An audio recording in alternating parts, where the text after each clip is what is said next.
Banreservas presenta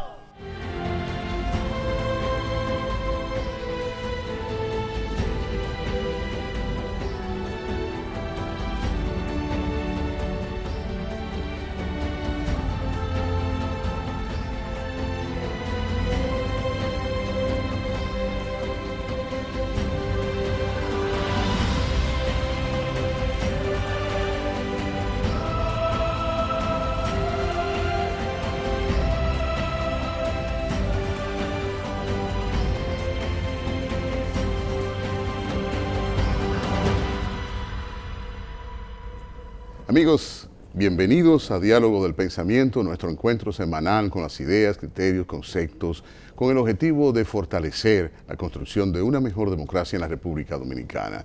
Bienvenido, Emerson Soriano. Buenas noches, amigos. Buenas noches a todos los amables televidentes de Diálogo del Pensamiento.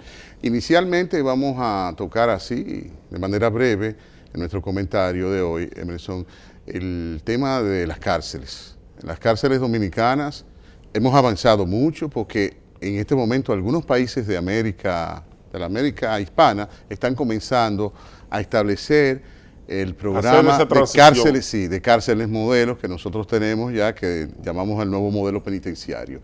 Y nosotros en toda América debemos ser de los países que menos problemas tenemos en las cárceles, precisamente porque ya nos hemos ido acogiendo a un modelo que trata al individuo como ser humano, no como una basura, como una cosa, como se tenía el criterio en el viejo modelo penitenciario. Bueno, pues siempre existe la inquietud y la preocupación en la sociedad dominicana porque tenemos el congestionamiento de las cárceles, el modelo penitenciario. Es una evolución en el enfoque que se tiene de la causa final y eficiente del delito como fenómeno social y la necesidad de un enfoque diferente de la pena, para como remedio y como forma de que la sociedad se reencuentre, haya la rearmonía, si se acepta el término. Cuando antes se tenía el concepto de que el delito tenía como causa final y eficiente cosas ajenas al desamparo, cosas ajenas a la falta de protección estatal, cosas ajenas a la falta de participación y de inclusión, entonces la pena, el concepto de pena era diferente, era el concepto de venganza, de la venganza pública, de vengar el mal por el mal. Ahora la pena tiene un concepto diferente de retribución, de reintegración, de reinserción en la sociedad, y es por eso que el nuevo modelo penitenciario se ha ido extendiendo en el país desde la perspectiva de las gestiones, y eso hay que admitirlo, de los gobiernos del PLD. Ahí ha comenzado desde cuando Roberto Santana, creo que fue director general de prisiones. Desde ese momento creo que empieza a gestionarse ya el concepto de carcelario o penitenciario, para usar el término correcto, ya con una perspectiva diferente. Sí.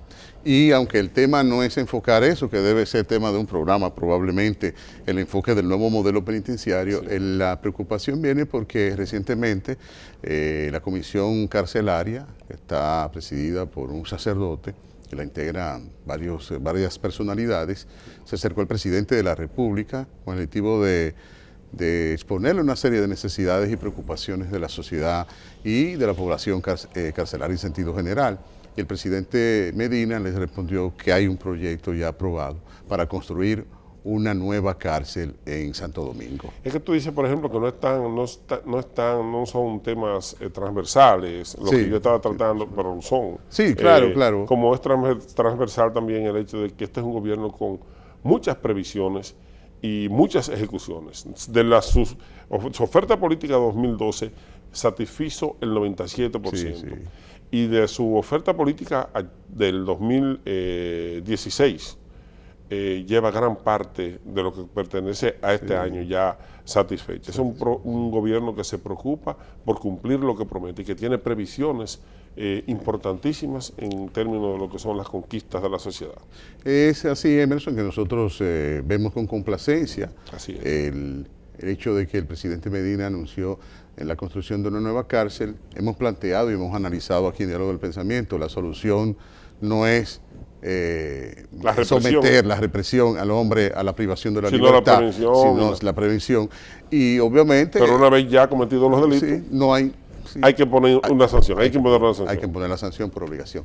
Nosotros regresamos en breve a Diálogo del Pensamiento con una interesante conversación que vamos a tener en el día de hoy con la directora del Museo Memorial de la Resistencia Dominicana, la doctora Luisa de Peña Díaz. Así que sigan en sintonía con Diálogo del Pensamiento, que en breve regresamos.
En solo 100 días, el Indotel da pasos de avance en pos del desarrollo de las telecomunicaciones y en beneficio del consumidor dominicano. En un acto que contó con la presencia de representantes de los sectores de las telecomunicaciones y del Estado, las presentes autoridades del Indotel compartieron los más importantes logros alcanzados a la fecha. Decisiones del cuerpo colegiado, reclamaciones de usuarios, respuestas a 512 solicitudes, reuniones del Consejo Directivo, resoluciones del Consejo Directivo, Indotel 44 resoluciones emitidas, certificación ISO 9001-2008, donaciones, acuerdos y otras iniciativas. Todas estas acciones dentro del Plan Estratégico de las Telecomunicaciones con la visión de inclusión digital del presidente Danilo Medina y como parte del proyecto República Digital. Indotel, regulando, conectando, incluyendo.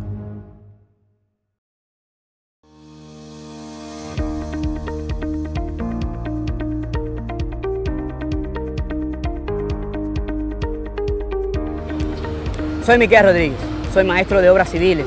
Formo parte de los más de 5.000 dominicanos que trabajamos en el proyecto Punta Catalina. Este proyecto ha traído mucha luz y esperanza a toda la región sur. Hay muchos comentarios, muchas dudas con relación al proyecto. Yo que trabajo aquí, que conozco la verdad, voy a contestar tus preguntas. ¿Qué cambiará en RD gracias a Punta Catalina?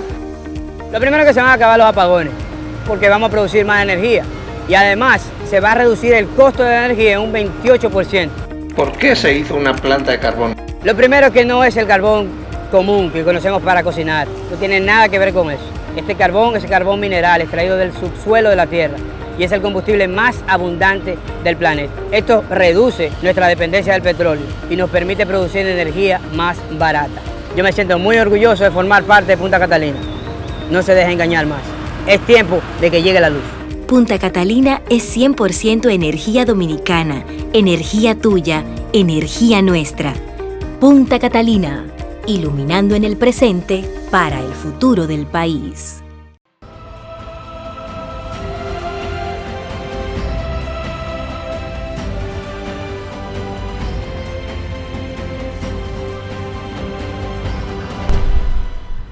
Amigos, en Diálogo del Pensamiento, en esta noche tenemos como invitada a la doctora Luisa de Peña Díaz, directora del Museo de la Resistencia Dominicana, el Museo Memorial de la Resistencia Dominicana. Bienvenida, Luisa, a Diálogo del Pensamiento. Para nosotros es un gran placer y un gran honor tenerte conversando con nosotros sobre temas importantísimos como lo que vamos a tratar contigo. Sí, muchísimas Buenas noches, gracias. doctora. Buenas noches. Buenas noches. Mire, doctora, nosotros tenemos por costumbre darle un enfoque de cierta manera didáctico a nuestro programa y quisiéramos comenzar con una pregunta de tipo, de orden didáctico, y es, ¿cuál es el rol que juega un museo en la memoria histórica de un país? Sí, en el caso de nosotros, que somos un museo memorial, es un museo que trabaja en educación en derechos humanos y valores democráticos a través de la experiencia vivida en las luchas por ganar la democracia y esa resistencia que encabezó el pueblo dominicano en el pasado siglo XX, donde vivimos pues un periodo de dictaduras de todos los años juntos que se acercan a unos 60 años. Entonces, el Museo Memorial trabaja la memoria desde nosotros desde el punto de vista de la resistencia para educar en conciencia ciudadana, en valores democráticos y naturalmente en los derechos humanos en general. Luisa, ¿qué es un curador o conservador de museo? ¿Es la misma acepción? No, el conservador es el especialista que trabaja con la colección para su conservación, ya sea restauración o ya sea conservación preventiva o la conservación simple. O sea, cuando hay un bien en la colección que tiene algún tipo de daño, el conservador es el que lo restaura, lo conserva y también aplica las medidas de conservación preventiva para evitar el deterioro del bien. El curador es el que maneja la colección en sí. El curador es, en general, en términos generales, aquí se usa mucho el término solo dentro de lo que es el arte, pero el curador en sí es la persona que maneja la colección, que dice, bueno, si se va a montar una exposición sobre X tema en específico, esta es el conjunto de piezas que se van a montar y van a expresar a través de esas piezas es que se va a expresar el mensaje que nosotros queremos dar. O sea, es diferente.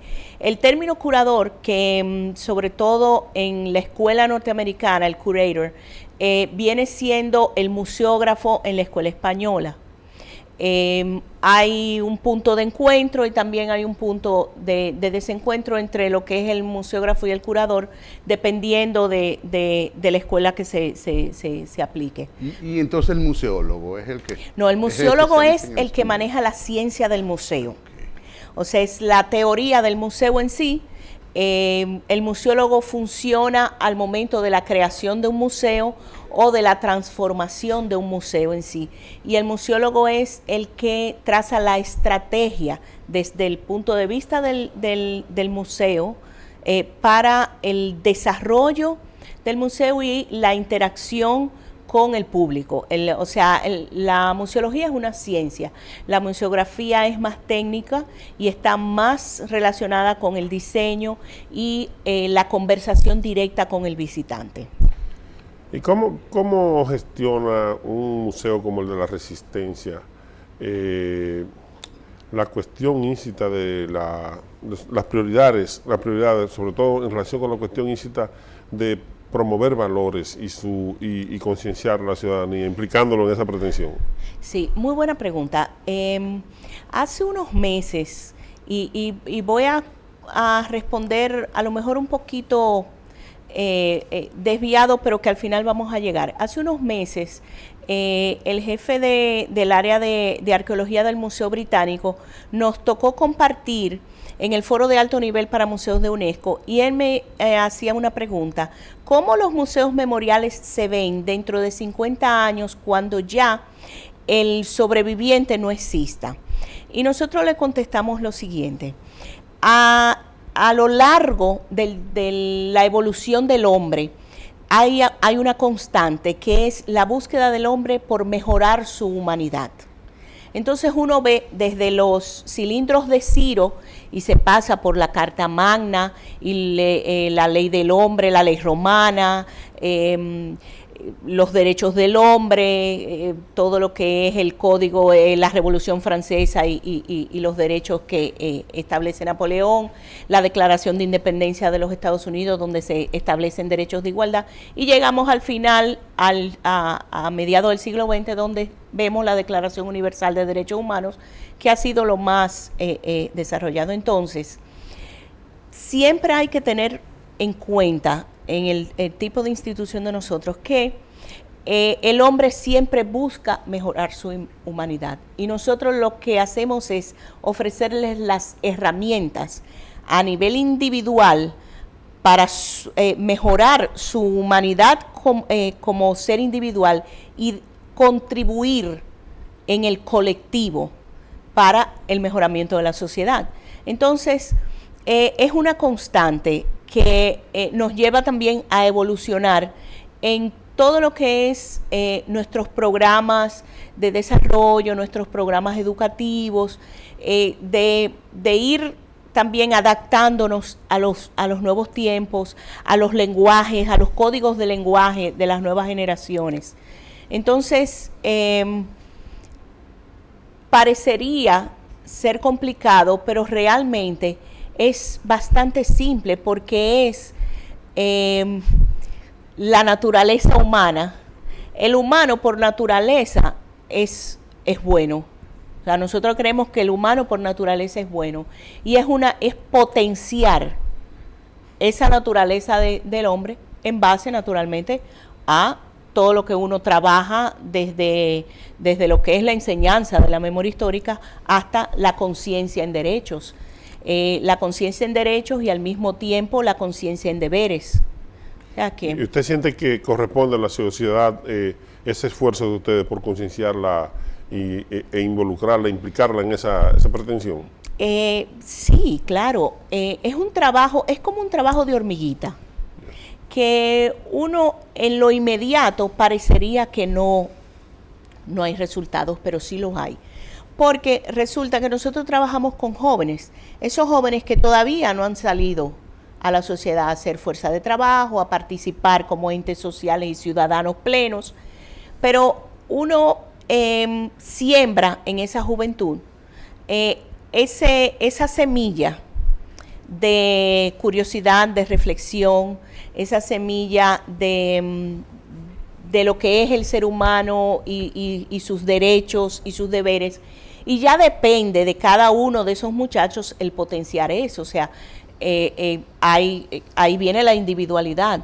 Nunca se pretende que de los cientos de muchachos que nos visitan diariamente, todos salgan con el mismo nivel de conciencia y de estimulación. Eso depende del muchacho.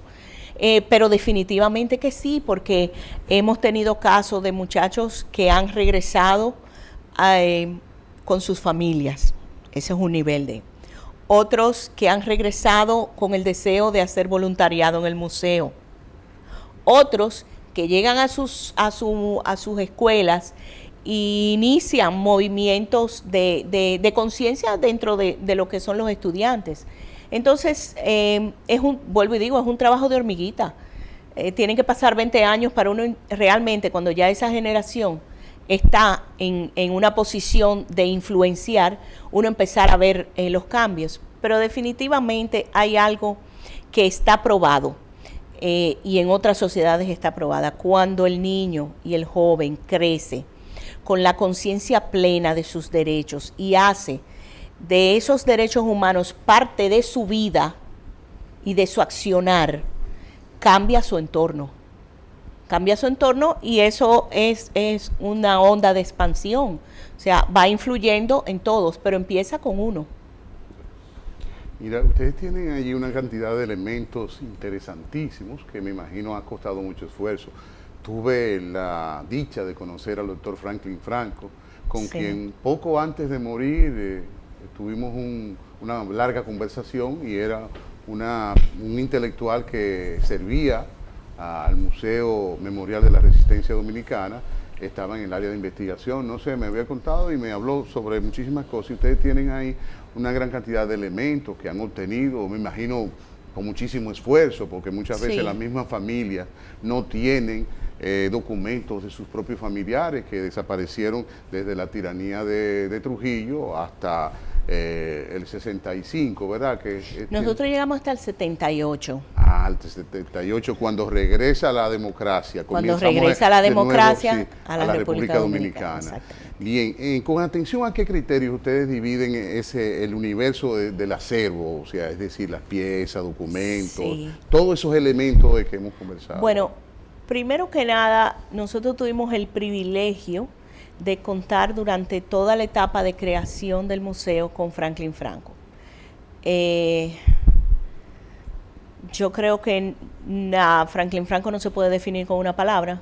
Muy difícil. Y nos pasaremos el programa definiendo a don Franklin, pero don Franklin fue una de las columnas fundamentales en la creación del museo y en lo que pasó luego de la apertura mientras estuvo ahí, y todavía sigue siéndolo porque él nos legó, por ejemplo, su biblioteca, y tuvimos el privilegio de ser discípulos de don Franklin. Don Franklin era una universidad caminante. Sí, así es.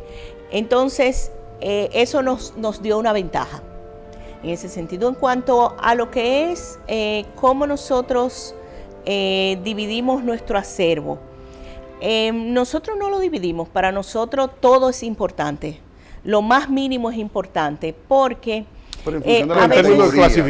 clasificación. O clasificación. ya nosotros tenemos documentos, tenemos fotografías, Exacto. tenemos audiovisuales, Audiovisuales, tenemos libros, tenemos naturalmente testimonios actuales, y hay muy pocas piezas, pero tenemos piezas, bienes de miembros de la resistencia. Digo muy pocas porque es una característica de lo que es la resistencia, el no tener casi piezas, porque parte de la política de las dictaduras es borrar la existencia de esa persona.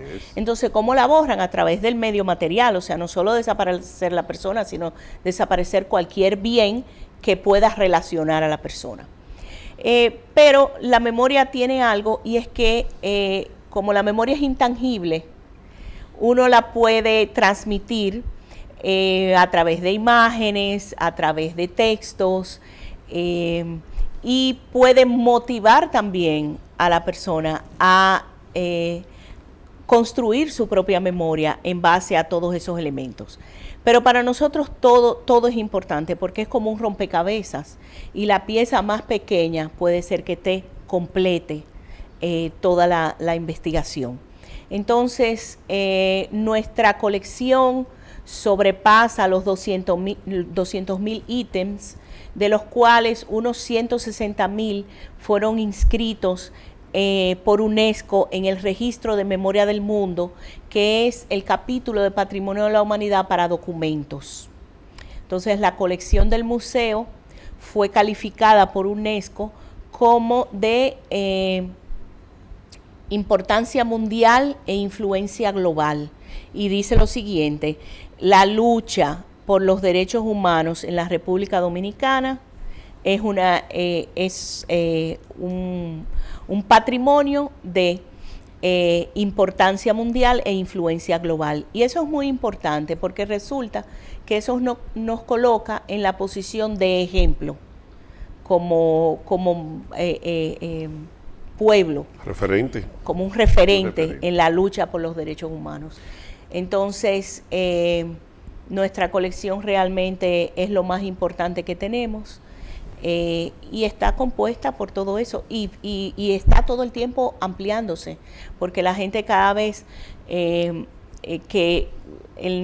cada día más que la institución se consolida, pues la gente se acerca más a llevar sus reliquias, porque sabe que es una institución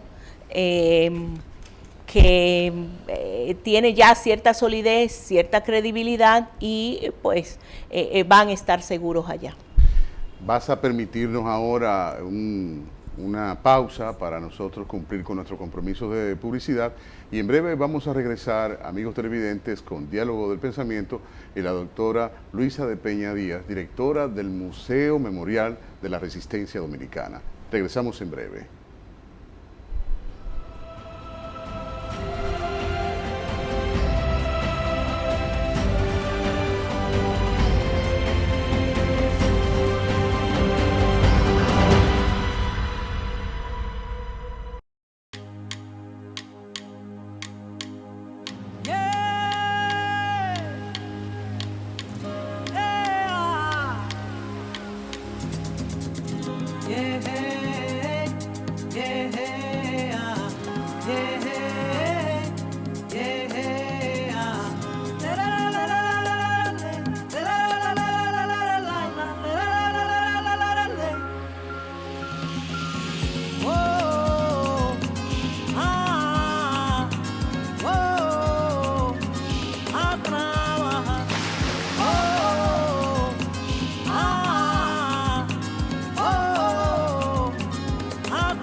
En solo 100 días, el Indotel da pasos de avance en pos del desarrollo de las telecomunicaciones y en beneficio del consumidor dominicano. En un acto que contó con la presencia de representantes de los sectores de las telecomunicaciones y del Estado, las presentes autoridades del Indotel compartieron los más importantes logros alcanzados a la fecha.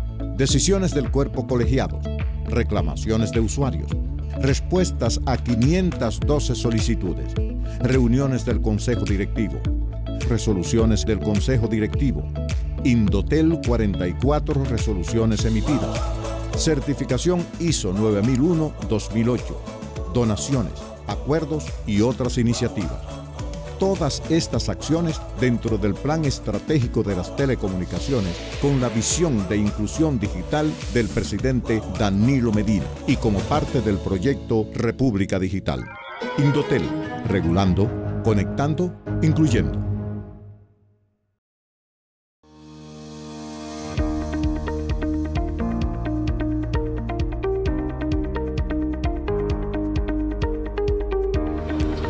Soy Miquel Rodríguez, soy maestro de obras civiles. Formo parte de los más de 5.000 dominicanos que trabajamos en el proyecto Punta Catalina. Este proyecto ha traído mucha luz y esperanza a toda la región sur. Hay muchos comentarios, muchas dudas con relación al proyecto. Yo que trabajo aquí, que conozco la verdad, voy a contestar tus preguntas. ¿Qué cambiará en RD gracias a Punta Catalina? Lo primero que se van a acabar los apagones, porque vamos a producir más energía. Y además se va a reducir el costo de la energía en un 28%. ¿Por qué se hizo una planta de carbón? Lo primero que no es el carbón común que conocemos para cocinar. No tiene nada que ver con eso. Este carbón es carbón mineral extraído del subsuelo de la Tierra y es el combustible más abundante del planeta. Esto reduce nuestra dependencia del petróleo y nos permite producir energía más barata. Yo me siento muy orgulloso de formar parte de Punta Catalina. No se deje engañar más. Es tiempo de que llegue la luz. Punta Catalina es 100% energía dominicana, energía tuya, energía nuestra. Punta Catalina, iluminando en el presente para el futuro del país.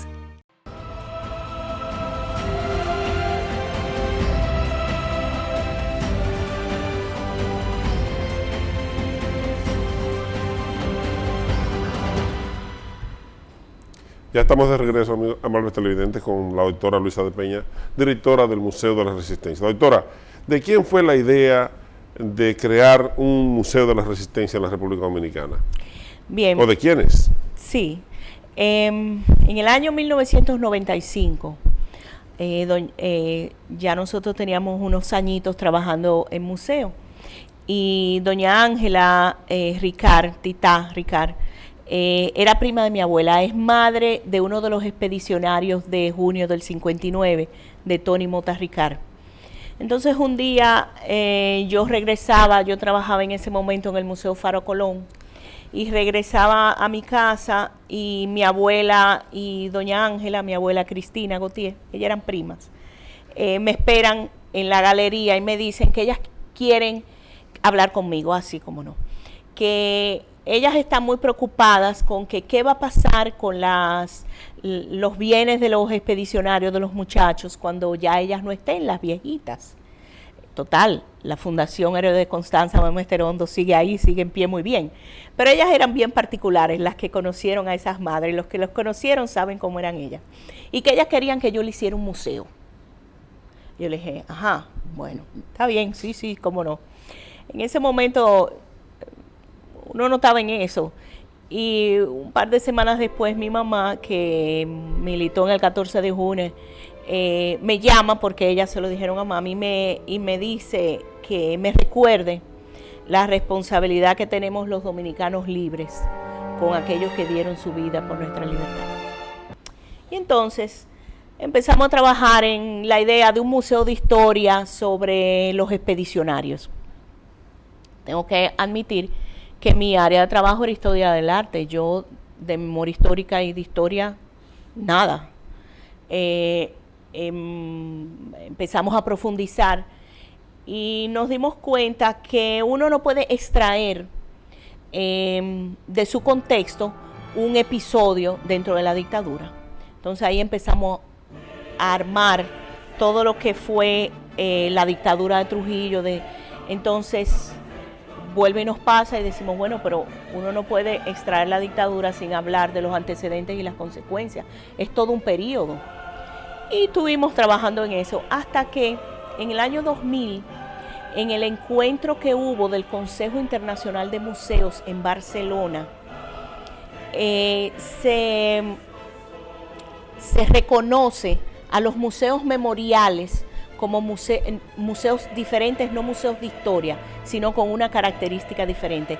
El Consejo Internacional de Museos, ICOM, por sus siglas en inglés, es el organismo de profesionales de museos más grande del mundo. Tenemos 35.000 miembros, 22.000 museos, y traza lo que son las políticas y las pautas y todo lo que tiene que ver con la profesión de museo. Era la primera vez que escuchaba sobre museos memoriales. Ese mismo año tuve el privilegio de viajar a Tierra Santa, Jerusalén, y conocer el Museo de Yad Vashem, el Museo del Holocausto de Israel. Es un museo memorial. Y naturalmente, como todos sabemos qué fue el Holocausto. Pero después que nosotros salimos de ese museo, mi concepto del Holocausto, mi conciencia del Holocausto cambió. Ese museo me transformó en relación a... Y en ese momento, porque yo creo que nada pasa por casualidad, pero entonces las cosas se ordenan. En ese momento, cuando yo regresé, dije, no, pero es que nosotros no necesitamos un museo de historia. La sociedad necesita un museo de memoria. De memoria. Y ahí empecé entonces a estudiar lo que eran los museos memoriales, la memoria histórica, y a meterme ya en esa parte y a enfocarme hacia eso. Y bueno, uno empieza a prepararse, que si un curso de tal cosa, de memoria histórica, otro de... Y así pues fui preparándome en todo lo que archivos de represión, derechos humanos, memoria histórica. Y ahí fuimos cambiando la concepción del museo, y ahí realmente a partir de ese momento es que nace el concepto del Museo Memorial de la Resistencia. Se van uniendo esfuerzos de grupos diferentes, de fundaciones diferentes y todo eso. Tengo que admitir que desde el 2000 al 2011 pues hubo evolución y transformación en lo que es el proyecto. Y tuvimos el privilegio de conocer a Eileen Gurian, una especialista de museos calificada como la número 1 del mundo, que fue subdirectora del Museo del Holocausto de Washington y fue también, trabajó en el Museo del Indoamericano del Smithsonian. Entonces, digo que tuvimos el privilegio porque fue una persona que trabajó como asesora con nosotros y nos llevó mucha luz en todo lo que, porque ella venía ya de la experiencia de varios museos del mismo corte que había participado en su creación. Entonces, por eso el el Museo Memorial de la Resistencia tiene ventajas sobre otros museos, no solo del país, sino del continente. Y es que tuvimos la oportunidad, como tuvimos tanto tiempo en la gestación del proyecto, de beber de experiencias, de otras experiencias. Fuimos y tuvimos fuimos a través de un programa que tiene la Embajada de los Estados Unidos y hicimos un trabajo en específico, un entrenamiento en específico en Washington, en el Museo del Holocausto. Y eso abrió, visitamos y ya después que estábamos en medio del proyecto, pudimos compartir con otros proyectos similares en Latinoamérica y en el mundo, vivir de las experiencias y las etapas que estaban viviendo en diferentes etapas, unos en creación, otros ya creados, y eso nos dio mucha ventaja, mucho. Y en términos técnicos, en materia de museo, ¿qué elementos permiten distinguir en lo que es un museo memorial y un museo histórico? Bueno, la historia... Característicos técnicos. La historia es hija de la memoria, vamos a decir. La historia es hija de la memoria. La memoria es, en el caso de un museo memorial, el museo memorial es la historia no oficial. El museo de historia es la historia oficial. Ya. ¿Okay? El museo de memoria es la historia de aquellos que fueron privados de su voz. Okay, entonces, esa es básicamente la diferencia. Es contestatario hasta un punto y controversial, controvertido, vamos a decir. Y militante también, se mantiene siendo militante. No tiene la posición, la historia tiene la posición del observador, una posición imparcial desde afuera, que el museo memorial asume una posición crítica frente a las violaciones a los derechos humanos. Pero correspondiente con una visión ideológica también, de alguna suerte. Por supuesto. Entonces, esa es una diferencia básica entre un museo de historia y un museo de memoria. Cuando uno visita el Museo del Holocausto, por poner un ejemplo que no sea el nuestro, uno percibe a través de todo el trayecto una crítica y te empuja a autocriticarte y a reflexionar. El Museo de Historia te da información pura y simple, no te invita a esa reflexión. Hablábamos hace un rato sobre el doctor Franklin Franco, intelectual que tú lo dijiste muy bien. No hay tiempo para hablar sobre sus aportes en diferentes campos de la sociedad dominicana. Y a propósito de eso, él era muy preocupado con el asunto de todos los elementos que componen el museo. ¿Cómo ustedes han ido obteniendo los materiales? Básicamente nosotros empezamos con los materiales de las fundaciones. El museo, cuando nosotros preparamos el proyecto y todo, invitamos y logramos, vamos a decir, que una serie de fundaciones se unieran en una federación y le entregamos la propiedad, vamos a decir, bueno, como dicen los abogados, los derechos de explotación del museo. O sea, el museo es de ellos. La idea que nosotros creamos es de ellos y naturalmente se partió desde los documentos que tenían las fundaciones y de ahí en adelante, naturalmente, archivos privados de miembros de la resistencia. Entonces, eso se complementa con investigaciones que hizo el mismo Don Franklin en el Archivo General de la Nación. Se completaron con una serie de documentos, de publicaciones el Centro de Datos OGM, que tiene todos los periódicos. Se completaron con investigaciones en archivos en otros países que en diferentes momentos del trayecto que nosotros relatamos, pues tuvieron alguna participación, alguna influencia o alguna incidencia. Entonces se va completando y naturalmente hay que tener claro que, como es la historia no oficial, tiene un peso muy importante la memoria de las víctimas, de los sobrevivientes y de los familiares de las víctimas. Entonces eso es realmente el corazón del museo. Con relación a ese mismo tema, ¿ustedes han podido obtener datos, información o documentos muy directos del Estado? O sea, tanto del gobierno de Trujillo o de los gobiernos de Trujillo como los de Balaguer, porque me dices hace un momento que es hasta el 1978. Sí, que incluye la dictadura de Balaguer. Nosotros conseguimos la apertura y tener acceso total a los archivos de la Procuraduría General de la República. Eso fue muy importante para nosotros poder reconstruir todo lo que fue el entramado de persecución a nivel judicial. Vas a permitirnos ahora una pausa para nosotros cumplir con nuestro compromiso de publicidad y en breve vamos a regresar, amigos televidentes, con Diálogo del Pensamiento y la doctora Luisa de Peña Díaz, directora del Museo Memorial de la Resistencia Dominicana. Regresamos en breve.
En solo 100 días, el Indotel da pasos de avance en pos del desarrollo de las telecomunicaciones y en beneficio del consumidor dominicano.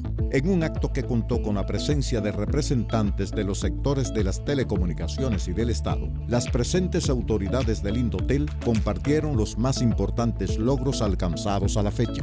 Decisiones del cuerpo colegiado, reclamaciones de usuarios, respuestas a 512 solicitudes, reuniones del Consejo Directivo, resoluciones del Consejo Directivo, Indotel 44 resoluciones emitidas, certificación ISO 9001-2008, donaciones, acuerdos y otras iniciativas. Todas estas acciones dentro del Plan Estratégico de las Telecomunicaciones con la visión de inclusión digital del presidente Danilo Medina y como parte del proyecto República Digital. Indotel, regulando, conectando, incluyendo.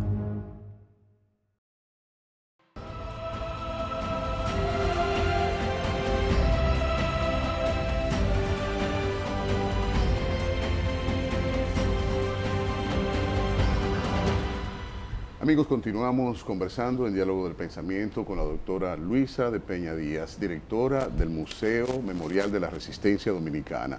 Y en el segmento anterior dabas respuesta a nuestra pregunta sobre cómo han ido consiguiendo, si han conseguido documentos del Estado para que formen parte también de los elementos del museo. Sí, como les decía, la Procuraduría abrió sus archivos y naturalmente está el Archivo General de la Nación. Sí, pero hay una cosa que yo quiero que tú me digas. De los organismos de inteligencia. No. Nada. Nada. Porque tú sabes que los militares, por ejemplo, en 59... Por ejemplo, el Ministerio de Defensa no les ha abierto Entonces no tienen la oportunidad, el DNI... No. A través de un historiador general amigo, nos han proporcionado algunas cosas. Él, de mutuo propio, nos ha llevado, por ejemplo, el expediente militar de Juan Tomás Díaz, el de Camaño, Pues sí. ese tipo de cosas, pero lo que es archivos de inteligencia, no. Entonces, nada. eso me indica a mí que no existen. Porque tenemos... No, Luis, hemos ido avanzando Claro en esta que democracia existen. y tenemos una cantidad de militares que no son los del concepto ni la formación de los de 1959, por ejemplo, o Sí. de 1966, Sí, por ejemplo. son una parte Entonces, de ellos son hijos de aquellos. Sí, sí, pero son también intelectuales, investigadores. Entonces, es que es tan secreto, nunca hay la posibilidad de abrir esos documentos, esos archivos, a que lo conozca la sociedad. Nosotros entendemos que con una orden ejecutiva sí se pueden abrir. Eso es parte de uno de los reclamos que nosotros hemos hecho a través de la creación de una comisión de la verdad. Nosotros creemos que el estudio del pasado y entre ese pasado, el estudio de lo que fueron las estructuras represivas, es importante dentro de lo que es la transición a la democracia plena. Ahora, nosotros tenemos un asunto en la República Dominicana y es que nosotros pasamos a la democracia, hicimos una transición parcial donde no hubo justicia transicional, donde la sociedad dominicana decidió construir la democracia sobre la base de la impunidad. O sea, ignorando los grandes crímenes, los crímenes de lesa humanidad de los cuales son responsables el Estado dominicano, el gobierno de turno en ese momento, pero el Estado es continuo. Entonces el Estado, que es el responsable de el bienestar de sus ciudadanos, desde el mismo Estado violó los derechos de los ciudadanos. El Estado se supone que tiene que ser garante de la vida de los ciudadanos y desde el Estado se crearon organismos para violar la vida de los ciudadanos. Entonces, eso hace que el Estado sea responsable. En una transición a una democracia plena, siempre hay una revisión de lo pasado. Y esa revisión puede ser una simple revisión para aprender de él y puede llegar también hasta los niveles de lo que es la justicia transicional, como se ha visto en otros países en Latinoamérica, en Argentina, en Chile. Eso es algo que es muy difícil en la República Dominicana, porque en el caso de la República Dominicana nosotros salimos de Trujillo, pero el sistema quedó intacto. Y quedó tan intacto que hay un Consejo de Estado, unas elecciones y un gobierno democrático y hay un golpe de Estado. Hay un golpe de Estado que lleva a un contragolpe y un estallido de una revolución en el 65 y al final de la revolución se queda como presidente, el último presidente de la dictadura de Trujillo y establece su propia dictadura de 12 años. Entonces, todo ese trayecto en nuestra lucha por la democracia va de la mano con lo que es el desmonte del sistema de educación y el envilecimiento de la sociedad dominicana, donde se institucionaliza todo lo que es la impunidad, y uno de los síntomas de la impunidad es, por ejemplo, la corrupción administrativa, otro es la criminalidad común y también en parte el crimen organizado,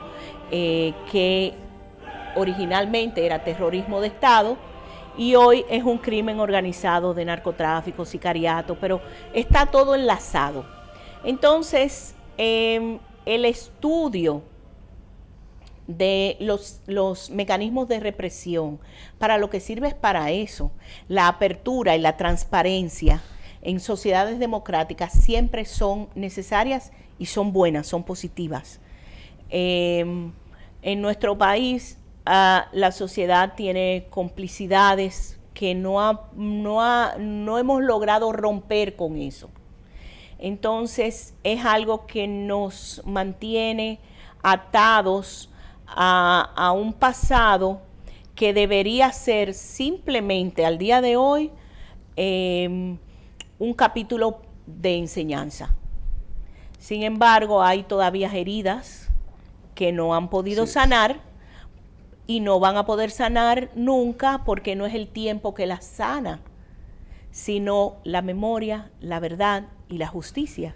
Eso es lo que sana ese tipo de heridas, que son heridas en la sociedad.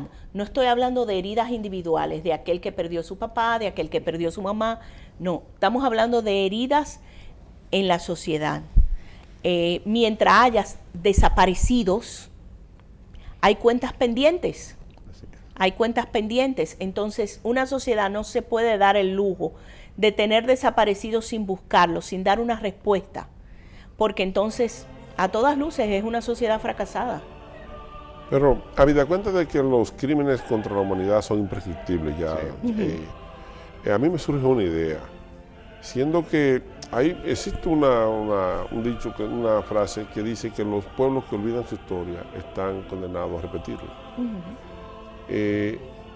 La obstrucción, que significa la inexistencia de archivos de las operaciones de inteligencia de los organismos que se dedican a gestionar inteligencia para el Estado, es una obstrucción también para la historia y para que las sociedades futuras, mediante un sistema de desclasificación de documentos, pueda conocer cómo, y con responsabilidad, obviamente, y ahí es donde entra la cuestión de la imprescriptibilidad de los crímenes contra la humanidad, con implicación para los gestores de ese momento.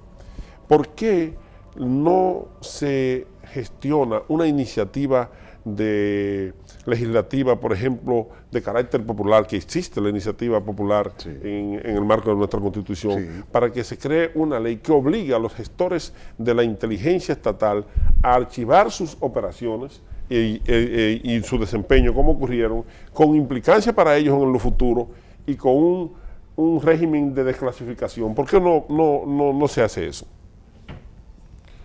Eso es profundo. Muy profundo. Porque no es la creación de una ley porque sí. Porque la ley es papel, la ley tiene que aplicarse y ahí es donde viene esa parte. Hace unos años nosotros nos tocó participar en un cónclave sobre grupos que trabajan la memoria y los derechos humanos en Latinoamérica, y ellos habían hecho un estudio sobre los diversos pueblos de Latinoamérica y cómo unos habían avanzado más que otros en la búsqueda de la verdad. Y resulta que el estudio arrojó que un 64% de la población dominicana tiene pensamiento conservador. Y ser conservador es eso. Sí. Es el conservar. Entonces, a través de la vida republicana dominicana, de la vida republicana de nuestro país, los conservadores han mantenido la hegemonía en lo que es la forma de gobierno.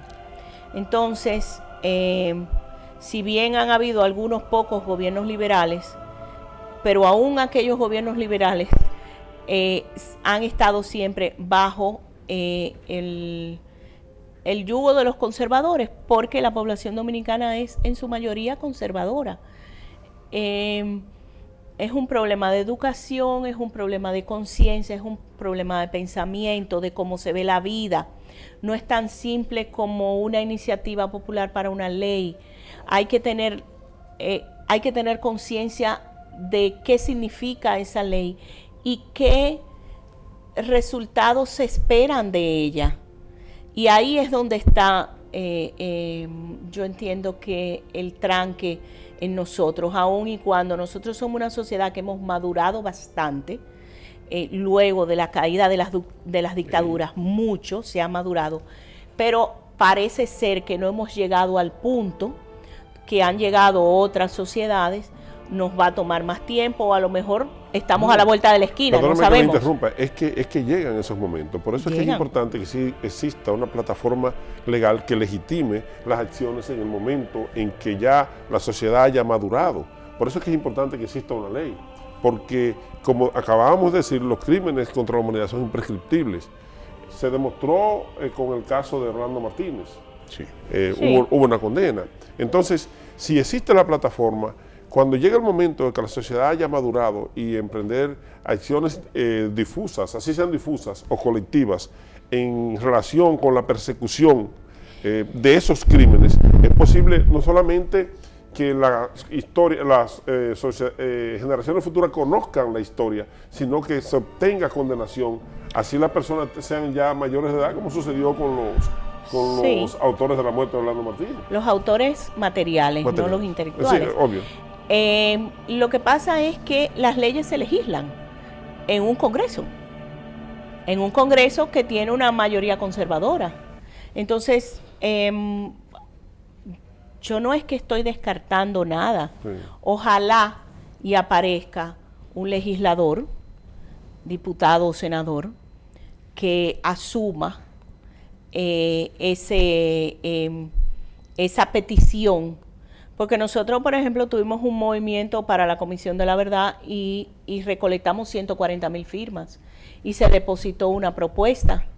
Entonces, esa propuesta ahora está dentro de lo que es la propuesta del Plan Nacional de Derechos Humanos que sometió el Ministerio de Relaciones Exteriores al Poder Ejecutivo, pendiente de revisión y aprobación, se supone, y dentro de eso está un punto que llama a la creación de una comisión de la verdad. Claro, son procesos que a veces son más largos de lo que uno quiere, pero son procesos que se están luchando, son luchas. En Guatemala, por ejemplo, hubo una comisión de la verdad que la persona que lee el informe de la comisión de la verdad, monseñor, un sacerdote, es asesinado una semana después.